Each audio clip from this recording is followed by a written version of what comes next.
Welcome to another edition of the Insider Mailbag. I'm Jared Johnson, and before I dive into the questions, I just want to say I hope everyone's staying safe out there. But we do have a bunch of really good questions this week, and I'm excited to answer these, so let's dive right in. The first one comes from OBX Raider, who asks, he says, Jared, your thoughts on our too deep depth with the influx of additions? He said he wants to know if there's a solid too deep, or are there still areas of concern? Well, as I mentioned in the beginning of the video, that I hope everyone's staying safe out there. Obviously, the coronavirus, no matter what your stance is on it, there have been a lot of positive tests for COVID-19, including, I believe, 23 at Texas Tech. Now, just in the football program alone, and some of that is staff. That's not all players, but I'm happy to say all 23 have, or at least it's been reported that they've recovered, which is great news. But the bottom line is there are going to be more positive cases at Texas Tech and just around the country. So depth is going to be at an all-time premium. I mean, it's always been a battle of attrition in so many ways, college football, but or at least especially since the 85 scholarship limit has been in place. But now, I mean, there's just going to be some weird instances where guys don't show up on game day, aren't there. I think because of the privacy laws, it's going to be really hard to, even if we know that guys aren't going to be able to go, we can't necessarily say it's because he's sick, because it would violate his privacy laws. So there's going to be some weirdness. There's going to be, you're going to need more depth than ever. So really, it's like, how do I feel about the 3 deep? And I'll tell you, I'm going to start off by saying where I feel good about the 3 deep. And where I feel good about the 3 deep is all of a sudden tight end. We got, Kuntz. Feel good about him. I feel if Simon Gonzalez is reinstated, I like him. I like what I've seen from him. I liked him in high school coming out of Magnolia, and I like him. I liked him when I saw him in spring ball. So if he was suspended in spring ball, but he was still a part of the program. He was still going to class. I saw him working out in the weight room. So I expect him at some point to be reinstated. You have those 2 guys. You have Jason Lloyd coming in. You have John Holcomb coming in. So you have the junior college guy. You have the freshman coming in from Wellington. All big dudes who can run. So all of a sudden I feel pretty good about, tight end, where I was a little nervous in spring. Another position I feel good about is linebacker. Not necessarily 3 deep across the board, but they've really stacked some pretty good linebackers. And by adding guys through the junior college ranks like Krishan Merriweather, through grad transfers like Brandon Randall on the outside, I feel a lot better about this 2 or 3 deep. I feel like there's a lot of guys who could play several positions, which I think Tech's going to have to call on at some point this season. And those are the 2 positions I feel really good about in terms of 3 deep. Now, where I'm concerned, offensive line. I feel pretty good about the starting lineup. Dawson Dean, I think, is really good. I think Jack Anderson, if he can stay healthy, obviously is an all Big 12 caliber player. They brought in Josh Berger, the grad transfer. I like him. I think he's going to start at one of the tackles. And then I think Casey Verholst and Weston Wright, who were both thrust into the lineup last year due to injuries to some of the seniors, I think they played well for the most part. And I'm not saying they were outstanding, but I think they exceeded expectations, and I think they're expected to do some good things. Now, they have some veterans on the roster in the program, but a bunch of guys who honestly we haven't seen do it yet. So if there's more attrition than normal due to the coronavirus, offensive line is where I think even more. I can't believe I'm saying this, but more than defensive line this next year is where I'm concerned. If flip over to the other side of the ball, my biggest concern in terms of the depth or lack thereof is secondary.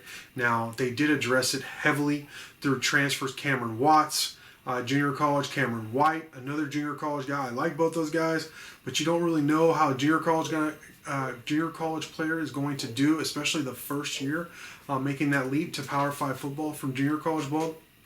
Maybe one or both of them will. And then you have Eric Monroe, the safety, the former four-star safety from LSU, who he's versatile enough to where he can be a center fielder type safety, which is where I expect him to play, where they really need help.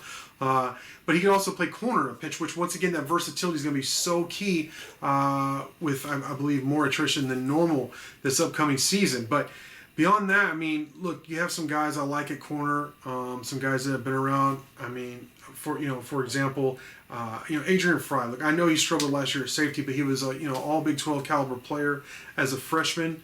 DeMarcus Fields is going to play, I think, that hybrid spur. That's going to be more of a nickel position. I think he's perfect for that, and he's made plays in Big 12 games. So I feel good about him. But Zach McPherson, I think, is the best defensive back on your roster. Or at least he was last year, in my opinion. Overall, he's definitely your best cover corner last year. So I think Zach McPherson is a shining example of what you're looking for in grad transfer. Not only was he productive in his first season, which, by the way, Pro Football Focus rated him as the top returning cover corner in the Big 12. So to give you an idea of how he graded out last year. But I think Zach McPherson is a great example. I mean, if you can get him every year in the transfer portal, you would take him. I mean, you get 2 years out of him. He was highly successful his first year. He's great in the classroom. Very interesting young man if you talk to him off the field too. So he's pretty much exactly what you're looking for. But behind those guys, circling back to my original point, you don't have a lot of depth, and that's a concern at that position. All right, Red Raider KA asks, how detrimental was missing most of spring ball and a part of summer workouts to the cohesiveness and improvement of the football team? This is a really good question because, well, look, if you just kind of step back and look at it, your first thought is, well, hey, everybody missed spring ball. Everybody missed summer practice, and that's true. But at the same time, we're talking about a relatively new program in terms of, Matt Wells. This is going to be his second season. And his staff, I just mentioned about how they brought in a lot of new guys, a lot of transfers. There's been big time roster turnover this last year. And all this time of spring ball, just all the little things of, getting ready together, just being in the locker room and getting to know each other, the team meals, of course, the training in terms of being with the strength coach Scholes and the strength team and everything, as opposed to being working out with some buddies at home in the garage or wherever, or your local high school. It's just not the same. So I think it is going to affect Texas Tech more than perhaps other programs like, say, TCU, where Gary Patterson's been there forever. I mean, his program's in place. People know what to expect. They're just not there yet. Now, Kansas State's in a similar boat, West Virginia, so that's good. At least there's some other programs that have that newness, and they're having to deal with that too. So, for me, the quarterbacks, they really needed the reps really bad. I mean, Alan Bowman and Maverick McIver, they just really needed those reps, and they weren't able to get them. They've been injured a lot the last several years. Missed a lot of those reps, so that to me was the biggest problem. That you hate that they didn't get that in the spring, but it's happened. The coronavirus happened, so they're going to have to make up for lost time for sure. Pretty much starting right now. Raider Power 81 wants to know: am I going to get paper press passes to add to my board, or is Tech going paperless on these as well? Well, he's referring to tickets to games that they went paperless. They're just. Everything's going to be sent to your email. It's going to be on your phone, which I think that was probably the wise thing for a million reasons. I know there's probably some older people who don't like to do it, but at this point, isn't everybody pretty much up to speed with, okay, you can receive an email and here's my ticket? I mean, I think a lot of people do that for the movies anyways. So in terms of my board, there's not a whole lot of space left anyways. I got a bunch of credentials just sitting here to the side. I mean, after you see the gray hair in my beard, to be doing this for a while, I have a bunch of credentials, but my wife made this for me one time, I think for like Father's Day or something, I don't know, years ago, and I thought it was really cool, and just kind of added to it, and I enjoy adding to it. But I think what's interesting, you mentioned the going paperless credentials. I don't know how that would work, because the whole idea is to have it presented so that at different checkpoints where there's security guards or whatever, or personnel, they see you, and they know, okay, you're okay to come through. So I don't know how that's going to work. Like I pointed out this one. This is the Final Four one, and that required a photo. So did, like, I have a Cowboys one and a Mavericks one, yada yada. I guess the bigger events or whatever, they require photos on the credentials. And the Final Four was the most, where in terms of like evasive, where they actually had to feel your there's a texture to the credential.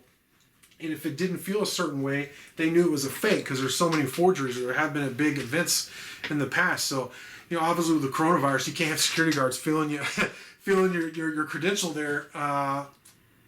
That's a big violation of kind of, I guess, the new rules. So it'll be interesting to see what they do, how they get around that at bigger events, and maybe we will have to present our phones at every checklist. Here's my credential. Here's my credential.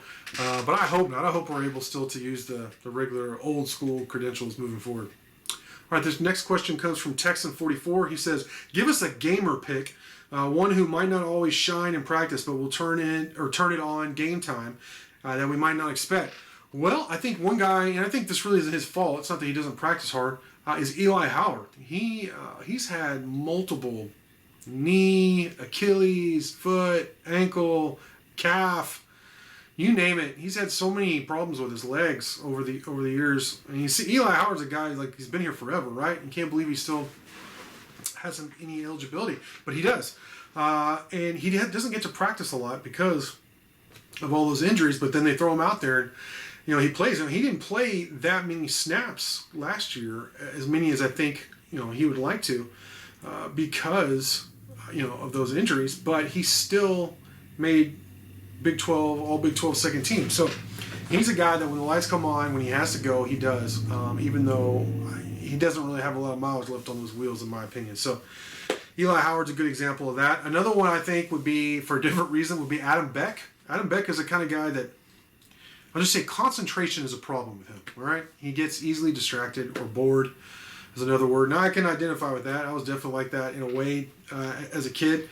But once the game starts, when he actually gets the opportunity to play, whether it be he's played a linebacker, he's played some kind of nickel, he's played some safety, he makes plays, and he always has. You go back to his high school days, the guy makes plays once the lights are turned on. So Adam Beck's a guy I look for if he gets the opportunity, which you got to earn it in practice. I get it, but if he gets the opportunity to play, I think he's a kind of a gamer type.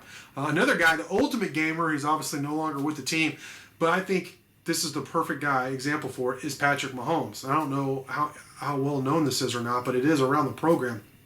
Guys that were there, Mahomes was a terrible practice player, especially compared to how he is as in games. I mean, just didn't look like that good of a quarterback in terms of accuracy and footwork and all that stuff. But then, boy, obviously once they kicked off for games, he was as good. Right now he's the best in the world at the sport. So and he certainly was special at Texas Tech. Ooh, this is another good one.